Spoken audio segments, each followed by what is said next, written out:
Livre d'Abdia, chapitre 1. Vision d'Abdia. Voici ce que dit le Seigneur Dieu à Édom, nous avons entendu une nouvelle de la part du Seigneur, il a envoyé un message aux nations, levez-vous, levons-nous ensemble contre lui pour le combattre. Voici, je t'ai rendu petit parmi les nations, tu es tout à fait méprisable. L'orgueil de ton cœur t'a élevé, toi qui habites dans les fentes des rochers, qui as dressé ton trône dans les lieux élevés, toi qui dis en ton cœur, qui me fera tomber à terre. Quand tu t'élèverais comme l'aigle, et que tu placerais ton nid parmi les astres, je t'arracherai de là, dit le Seigneur. Si des voleurs, si des brigands étaient entrés chez toi pendant la nuit, comme tu aurais été réduit au silence. Ne se seraient-ils pas contentés de prendre ce qui leur aurait convenu?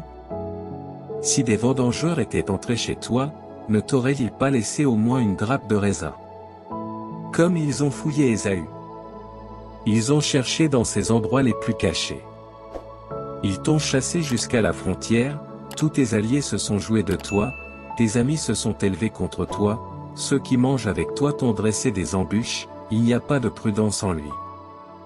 Est-ce que, en ce jour-là, dit le Seigneur, je ne ferai pas disparaître les sages de l'Idumée, et la prudence de la montagne d'Ésaü? Tes braves du Midi craindront que les hommes périssent jusqu'au dernier sur la montagne d'Ésaü. À cause des meurtres et de l'injustice commis contre ton frère Jacob, la honte te couvrira, et tu périras pour toujours. Le jour où tu te tenais contre lui, lorsque des étrangers faisaient son armée captive, et que des étrangers entraient dans ses portes, et qu'ils jetaient le sort sur Jérusalem, toi aussi tu étais comme l'un d'eux. Ne te moque pas, au jour de ton frère, au jour de sa déportation, et ne te réjouis pas au sujet des enfants de Juda au jour de leur perte, et n'ouvre pas une grande bouche au jour de leur angoisse. N'entre point par les portes de mon peuple au jour de sa ruine, ne le méprise pas, toi non plus, au jour de sa dévastation, et ne t'élance pas contre son armée au jour de sa dévastation. Ne te tiens pas sur les chemins pour tuer ceux qui fuiront, et n'enveloppe pas ses restes au jour de la tribulation. Car le jour du Seigneur est proche pour toutes les nations, comme tu as fait on te fera, Dieu fera retomber tes œuvres sur ta tête. Car, comme vous avez bu sur ma montagne sainte, ainsi toutes les nations boiront sans cesse, elles boiront et elles avaleront, et elles seront comme si elles n'avaient jamais été. Mais sur la montagne de Sion sera le salut, et elle sera sainte, et la maison de Jacob possédera ce qu'il avait possédé.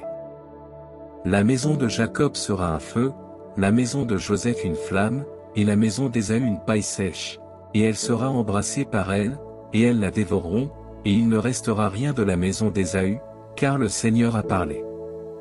Ceux du Midi hériteront de la montagne d'Ésaü, et ceux de la plaine, le pays des Philistins, et ils posséderont le pays d'Éphraïm, et le pays de Samarie, et Benjamin possédera Galad. Et les captifs de cette armée des fils d'Israël posséderont toutes les terres des Chananéens jusqu'à Sarepta, et les déportés de Jérusalem, qui sont dans le Bosphore, posséderont les villes du Midi. Des sauveurs monteront sur la montagne de Sion pour juger la montagne d'Ésaü, et le règne appartiendra au Seigneur.